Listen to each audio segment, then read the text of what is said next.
నమస్తే, good morning, welcome to morning news. చూద్దాం ఈరోజు ప్రజావాణి.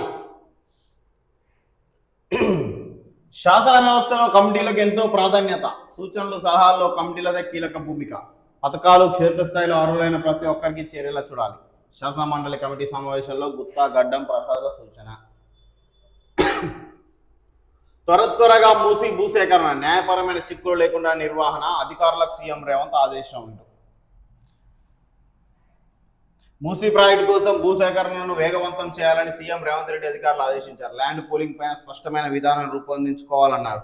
మూసీ ప్రాజెక్టుపై ముఖ్యమంత్రి రేవంత్ రెడ్డి మంగళవారం సమీక్ష నిర్వహించారు. FTL బఫర్ జోన్ అసైన్ భూములు మొత్తం చూసుకొని లెక్క త్వరగా భూసేకరణ జరగాలి. మూసీ ప్రక్షాళన మరి ఇది అవసరమే లేదు అనట్లేం, కానీ మిగిలిన పనులతో పోల్చుకుంటే ఈ మూసీ ప్రక్షాళన నిజంగా మూసీ కోసమా లేకపోతే మన భవిష్యత్ కార్యాచరణల కమిషన్ల కోసం అనేది ప్రతిపక్షం తేల్చాలి. మరి ఏమైనా ఇప్పుడు వీళ్ళు ప్రతిపక్షం పెట్టింది అప్పట్లో మూసీ ప్రక్షాళనకి 20,000 10 ఎంత తక్కువ, చాలా తక్కువ కోట్ చేశారు. దానికి 3-4 రెట్ల కోట్ల రూపాయలు ఇప్పుడు వీళ్ళు మూసీ ప్రక్షాళనకు పెట్టుకుంటున్నారు. వాళ్ళకి కాళేశ్వరం ఎట్లనో వీళ్ళకి మూసీ ప్రక్షాళన అనేది ఆ ప్రాజెక్ట్ అట్లా. మరి దీని వెనక ఏం జరుగుతుంది, ఎంత కుంభకోణం జరుగుతుంది అనేది కాంగ్రెస్ మాత్రం చాలా జాగ్రత్తగా ఉండాల్సిన అవసరం ఉంది. వాళ్ళు కాళేశ్వరంలో చేసిన అవినీతి మీరు ఈ రోజు తేల్చలేకపోతున్నారు, వాళ్ళ చేతుల కీలు బొమ్మల్లా కాడుతురు. కానీ మీరు మూసీ ప్రక్షాళన పేరుతోటి ఏమన్నా కమిషన్లో ఏదన్నా కథ నడిపించిర్రు అంటే మొత్తం శ్వేతపత్రంతో సహా బట్ట బయలు చేస్తారు. ఇక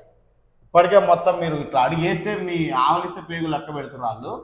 ఈ మూసీ ప్రక్షాళన అని ఏమన్నా కమిషన్ల గేమ్ ఆడితే ఖచ్చితంగా బయట పెడతారు, అలా డౌటే లేదు. కాబట్టి చాలా జాగ్రత్తగా నిజాయితీగా చేయాలి.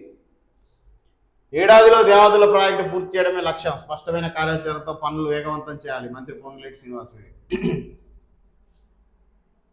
తెలుగు రాష్ట్రాల మధ్య రహదారి అభివృద్ధి 840 కోట్లతో విస్తరణ కేంద్రం ఆమోదు. కేంద్ర మంత్రి నితిన్ గడ్కరీ వెల్లడి. వన మహోత్సవ లక్ష్యాన్ని చేరుకోవాలి. నాటిన ప్రతి మొక్కను రక్షించుకోవాలి. ప్రతి ఒక్కరికి పని కల్పించి ఆదుకోవాలి. అధికారులను ఆదేశించిన మంత్రి సీతక్క. సీజనల్ వ్యాధులపై దృష్టి పెట్టండి. వర్షాల నేపథ్యంలో అప్రమత్తంగా ఉండాలి. ఎల్నినో ప్రభావంతో పంటల మార్పిడి జరగాలి. నీట్ పరీక్ష పక్కాగా జరిగేలా చర్యలు. కలెక్టర్లకు CS సంజయ్ జాజు దిశానిర్దేశం. ఇక ఇంకెక్కడ ఎల్నినో ప్రభావం ఏం కథ. ఇక పంటలు వేసిర్రు ఆల్రెడీ. ఇక 4 రోజులు అయితే ఇక అవి చేతికి వచ్చే టైం కూడా అయిపోయింది. విద్యార్థుల జీవితాలతో ఆటలొద్దు. ఫీజు బకాయిలు వెంటనే చెల్లించాలి. సీఎం రేవంత్కు బాధ్యతారాహిత్యం కూడదు. బీజేపీ సభలో ఎంపీ ఈటెల రాజేందర్ విమర్శలు. స్వల్పంగా దెబ్బతిన్న రామచంద్రరావు ఆరోగ్యం స్వల్పంగా దెబ్బతిన్నది. 20 లక్షల మంది విద్యార్థుల భవిష్యత్తుతో చెలగాటం ఆడొద్దని అంటూ ముఖ్యమంత్రి రేవంత్ రెడ్డిపై మల్కాజ్గిరి ఎంపీ ఈటెల రాజేందర్ ఘాటు వ్యాఖ్యలు చేశారు. ఫీజు రింబర్స్మెంట్ బకాయిలను వెంటనే విడుదల చేయాలని డిమాండ్ చేశారు. ముఖ్యమంత్రి అంటే అర్థం ఏంటో తెలుసా అని ప్రశ్నించారు. 4 కోట్ల తెలంగాణ ప్రజల గురించి ఆలోచించాల్సిన బాధ్యత ముఖ్యమంత్రిదేనని రేవంత్ రెడ్డి ఉద్దేశించి అన్నారు. ఫీజు బకాయిలు పేరుతోటి. అయితే ఇప్పుడు ఇక్కడ కథ ఏంటంటే వీళ్ళు 48 గంటలు నిరాహార దీక్ష చేసిరు కదా, దీనికి పోయి పోలీసులు ఆపి మరి హంగామా చేస్తా అనుకురో ఏమనుకురో, వీళ్ళకి ఏం జరగనట్టు చేసుకోరు, మరి ఎంతసేపు చేసుకుంటారో వదిలేసిరో ఏం కథ. ఇక స్వల్పంగా ఆరోగ్యం దెబ్బతిన్నదట. ఇక మరి ఇక చూడాలి ఫీజు బకాయిలు ఎంతవరకు చెల్లిస్తారు. ఇక అయిపోయింది 48 గంటలు మరి. రైట్. సీఎం రేవంత్ US పర్యటనపై వివరణ ఇవ్వాలి. ఎందుకు అమెరికా పర్యటనలో వివరంగా చెప్పాలి.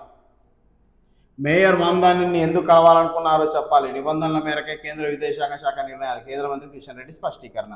ఇక ఆయన చెప్పడు, వినము, మీరు ఏందో దాంట్లో గూడుపుట అని సీక్రెట్ ఉన్నట్టు అంత ప్రజలను మభ్యపెట్టి రాజకీయాలు చేసాడు ఆయన. మరి క్లారిటీగా ఆయన చెప్పిన రిప్రజెంటేషన్ మీరే కదా రిజెక్ట్ చేసింది. బయట పెట్టొచ్చు కదా, ఉత్తానే నోటి మాటలు కాకుండా. వాళ్ళు మీకు ఏమి ఇచ్చిర్రు ఈ కథ ఫోన్ చేసి చెప్పేది కాదు కదా, నేను ఆయన కలుస్తున్నాను. వాళ్ళు రిప్రజెంటేషన్ ఇచ్చుంటారు కదా, అదేందో పబ్లిక్ డొమైన్లో పెట్టరి. అంత దేశ సమగ్రత సంబంధించిన రహస్యాలు ఏమిటి, వాళ్ళు ఏమి ఉండవు కదా. ఇంకా రిప్రజెంటేషన్ ఏదో బయట పెడితే అందరికీ అర్థమైపోద్ది కదా. వాళ్ళు పెడతారా? వాళ్ళు పెట్టరు. వాళ్ళ బాధ్యత రాహిత్యాన్ని, అవగాహన రాహిత్యాన్ని వాళ్ళు ప్రజల ముందు పెట్టుకుంటారా? రేపు నవ్వుతారు అంతా. గిదా పంపేది ముఖ్యమంత్రి, ఒక ముఖ్యమంత్రి షెడ్యూలు కేంద్రానికి గిట్టనా పంపేదని దాంట్లో లోపాలుంటే వాళ్ళు భయపడతారు ఇజ్జత్ పోద్దని. మీరు బాగటంగా పబ్లిక్ డొమైన్లో పెట్టచ్చు కదా వాళ్ళు ఇచ్చిన రిప్రజెంటేషన్. 22A భూములపై సిట్టింగ్ జడ్జితో విచారణ. పొంగులేటిని వెంటనే బర్తరఫ్ చేయాలి. అసెంబ్లీలో ఈ అంశంపై సర్కారును నిలదీస్తాం. బీఆర్ఎస్ నేత హరీష్ రావు డిమాండ్. ఇక బెదిరిస్తుంటారు అన్నమాటిగా. రేపు అసెంబ్లీ సమావేశాలు మొదలైతాయి కదా తెలంగాణలో. ఇప్పుడు ఏంది ఈ ప్రశ్నలు పట్టుకొని వస్తాం అంటే ముందే డీలింగ్ సెట్ కావాలి. ఆ ప్రశ్నలు ఎత్తినప్పుడు నరవాల కథ క్లోజ్, ఇక వాయిదా పడుతుంది సభ. ఇక వీళ్ళు ఎప్పుడైతే లేవనెత్తుతారో మెయిన్ టాపిక్స్ వాళ్ళు అరుస్తారు, వీళ్ళు అరుస్తారు, గాయ అవుతుంది కథ. మేడం కనుక బయటకు పోతే చిన్నపిల్లగాళ్ళు క్లాస్ రూమ్లో ఎట్లా అరుస్తారో ఇక అట్లుంటుంది వ్యవస్థ, అసెంబ్లీ వ్యవస్థ. ఈ కథం ఆయన వస్తాడు, స్పీకర్ వాయిదా వేసి పడేస్తాడు. ఇక కథం మళ్ళీ పోయి టీలు టిఫిన్లు చేసి నిమ్మలంగా తీరబార చేయి చూసుకొని వచ్చి కూర్చొని ఇక అటు ఇటు అనేలోపు టైం అయిపోద్ది. మళ్ళీ గాయ కథర చేస్తే మళ్ళీ రేపటికి వాయిదా కథ క్లోజ్. ఇట్లనే కొనసాగుతుంది. ఇక తేలుడు ఉండదు, ఏముండదు. మరి సభ పెట్టేందుకు కొన్ని ఆమోదించాలి కదా, ఎట్లా ఎట్లా అని మూకుమ్మడిగా మాట్లాడుకొని రప్పరప్ప ఆ గోళాలనే కొన్ని ఆమోదించేస్తారు. కథ క్లోజ్. ఇక ఇది జరిగేది ఎవ్రీ ఇయర్, ఎవ్రీ 6 నెలలకు ఒకసారి, ఎవ్రీ సమావేశాలలో ఇదే నడుస్తుంది. అంత మించి ఉపయోగం ఉందా ప్రజలకు? అది సుషెట్టుల్లో అంతంత మాత్రం, దాంట్లో వీళ్ళకి అది ఇట్లుంటుంది. వారిపై చర్యలు ఉంటాయి. మల్లు రవి మంత్రి కొండా సురేఖ చిన్నారెడ్డిపై పూర్తి అంశాలతో నివేదికను పొందుపరిచి టీపీసీసీ చీఫ్ మహేష్ కుమార్కు అందజేశామని క్రమశిక్షణ కమిటీ చైర్మన్ మల్లు రవి స్పష్టం చేశారు. ఈ ఎవరి మీద చర్యలు ఉంటాయో, ఎవరి మీద చర్యలు తీసుకుంటారో, అసలు మరి వాళ్ళు ఎందుకు మాట్లాడారో, ఆ మాటల వెనుక ఉద్దేశం ఏంది, మరి కొండా సుష్మిత చేసిన ఆరోపణల పైన నిజాలు ఉన్నాయా, ఏంది కథ అనే ఆలోచన లేదుగా. వీళ్ళు వాళ్ళని తిట్టిరు, వాళ్ళు వీళ్ళని తిట్టిరు. వీళ్ళకు ఒక ప్రత్యేక క్రమశిక్షణ కమిటీ, ఆ కమిటీకి వివరణ ఇవ్వాలి, వాళ్ళు పోయి హైకమాండ్కి చెప్పాలి ముచ్చట. అంతా ఎవరికి ఉపయోగపడే ముచ్చట ఇది? రాష్ట్రానికి అనాపైసా ఉపయోగం ఉందా ఈ కథ వల్ల? ఏం లేదు, దండగా. అక్రమంగా డంప్ చేసిన 600 యూరియా బస్తాలు స్వాధీనం. అక్రమంగా నిల్వ ఉంచిన 600 యూరియా బస్తాలను task force Peddapalli rural police సంయుక్తంగా స్వాధీనం చేసుకున్నారు. ఈ ఘటనలో ఓ వ్యక్తిని అదుపులోకి తీసుకున్నారు. స్వాధీనం చేసుకున్న యూరియా విలువ సుమారు 3,60,000 రూపాయలు. ఇది కథ. ఒక పక్కనేమో రైతులకు అందాక దచ్చిపోతుంటే ఇక్కడ ఈ దందాలకు దిగబడ్డారు.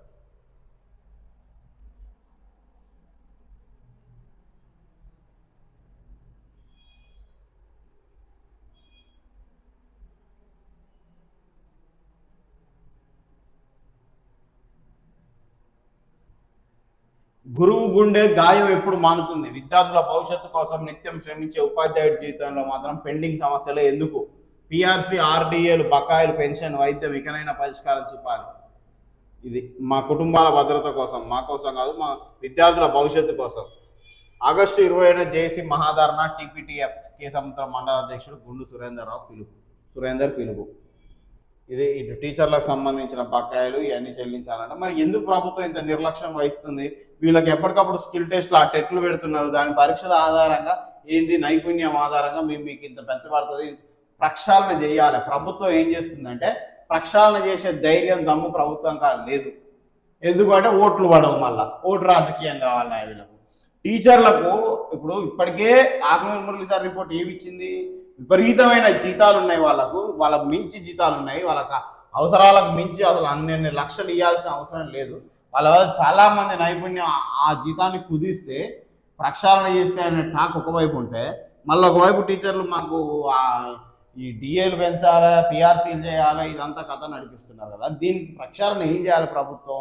మొత్తం టీచర్ల సంఖ్య ఎంత ఉంది, ఎవరెవరికి జీతాలు ఎంత వస్తున్నాయి యావరేజ్గా, మరి ఈ జీతాలను ఒక కమిటీ వేసి వాళ్ళ నైపుణ్యానికి ప్రైవేట్ స్కూళ్ళల్లో జీతాలు ఎట్లేస్తారు టీచర్లకు అద్భుతమైన ర్యాంకులు సాధిస్తారు కదా. మరి మీరు ఆ ర్యాంకులు సాధించట్లేదు కదా, అసలు మీరే పాస్ అయ్యే పరిస్థితి లేదు కదా. టెట్ పెడితే 71% మంది సోషల్లో ఫెయిల్ అయ్యే పరిస్థితి కదా. దీనికి అనుగుణంగా ఏం ఆలోచించాలి? ఈ స్కిల్ టెస్ట్ పెట్టి ఈ టెట్ లెక్కనే మీ మార్కుల కోసం ప్రత్యేకంగా మీ పిఆర్సీలు అయితే, డిఏలు అయితే మీ జీతాలకు ఒక కమిటీని ఏర్పాటు చేసి ఇప్పుడు ఎంత ఉన్నాయి అసలు సహజంగా యావరేజ్గా తీసుకొని అన్నిటికీ పోయేస్తుంటారు కదా దేశ విదేశాలు. దీనికి ఎంక్వైరీ చేయాలి. మొత్తం శాలరీలు ఎక్కడెక్కడ ఎట్లున్నాయి, ఏ వ్యవస్థలో ఏ శాలరీలు ఎట్లున్నాయి, మరి వీళ్ళకి ఎట్లున్నాయి, ఎక్కువ ఉన్నాయా తక్కువ ఉన్నాయా, తక్కువ ఉంటే పెంచురి, మరి యావరేజ్ చేయరి. మరి నెక్స్ట్ ఎట్లా ఈ పిఆర్సీలు ఇవన్నీ కాలంతో పాటు కాకుండా వాళ్ళ స్కిల్తో పాటు ఎవరి టెస్ట్లకు తగ్గట్టు, ఎవరి ర్యాంకులకు తగ్గట్టు, ఎవరి పర్సంటేజ్ తగ్గట్టు వాళ్ళకు ఇంత పెరుగుతుంది.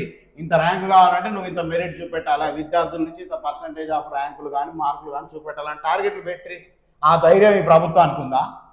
అసలు టచ్ చేసే దమ్ముందా ఏ సంస్థనైనా, ఏ సంఘాన్నైనా? ఎందుకంటే వాళ్ళ ఓట్లు పోతాయి, ఓటు బ్యాంక్ కావాలి మనకు, కంట కావద్దు. ప్రజాధనం ఎట్ట వృధా అయిపోయినా ఏం లేదు, కానీ ఆగం కావద్దు, మన ఓట్లు మనకు పడాలి. నా ఇంట్లోగా తెచ్చిస్తున్నా, ప్రజలు కట్టే పన్నులేగా, ఇదే కదా ప్రభుత్వ ధోరణి, ఇది నా ఇంట్లోకి ఇస్తున్నా, అప్పు అయితే ప్రజల మీదేగా, నాకేమైంది, కోట్లు కోట్లు సంపాదించుకుంటున్నా, నా ఫ్యామిలీ నా బంధువులు మొత్తం బ్రహ్మాండంగా ఉంటారు, నాకేంది ఈ రాష్ట్రం ఎడిపోతుంది అన్నట్టుగా ఈ రాజకీయ నాయకుల ధోరణి ఉంటుంది. వీటిని ఎందుకు టచ్ చేస్తారు?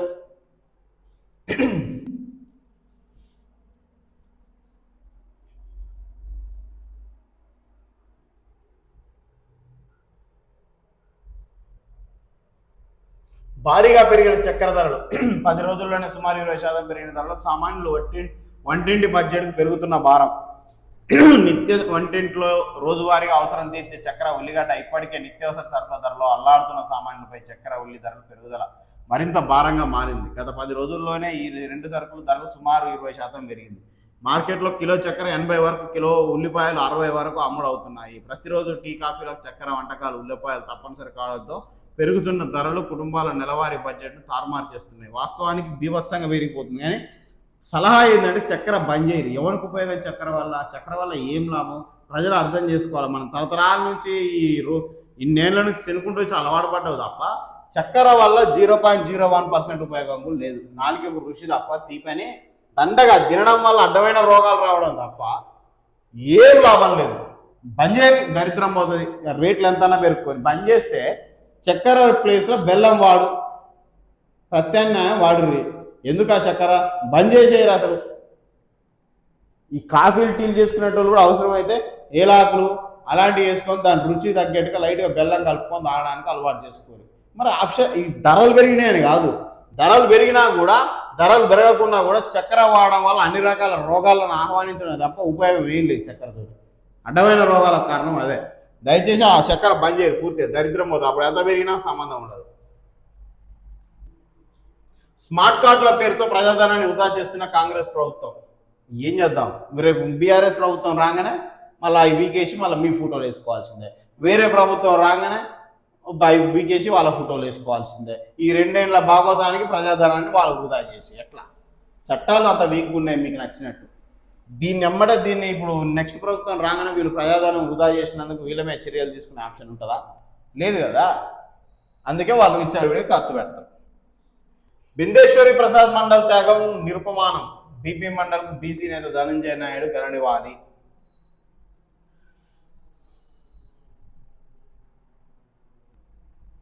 విశ్వవిద్యాలయ విద్యార్థుల ఆధ్వర్యంలో ప్రజలకు అవగాహన కార్యక్రమం. రైట్, విద్యార్థులంతా ఇట్లా వేరే వేరే అంశాలకు సంబంధించి వాళ్ళకు చేసుకో. కొన్ని వార్తలు చదవాలన్నా కూడా సమాజంలో చదవలేని విధంగా ఉంది. సమాజం ఇట్లా తయారవుతుంది, ఏమనాలి?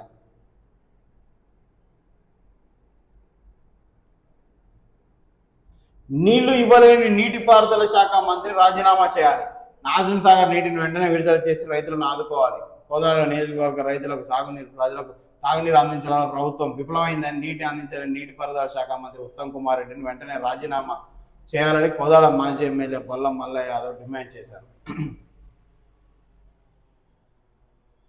ఇది వ్యవస్థ. నీళ్ళు వేయలేని దానికి ఎందుకు అన్నట్టుగా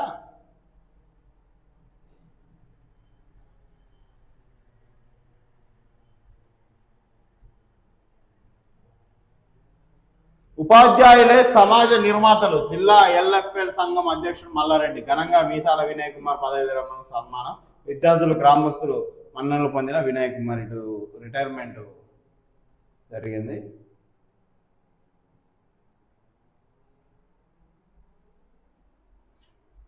రైట్.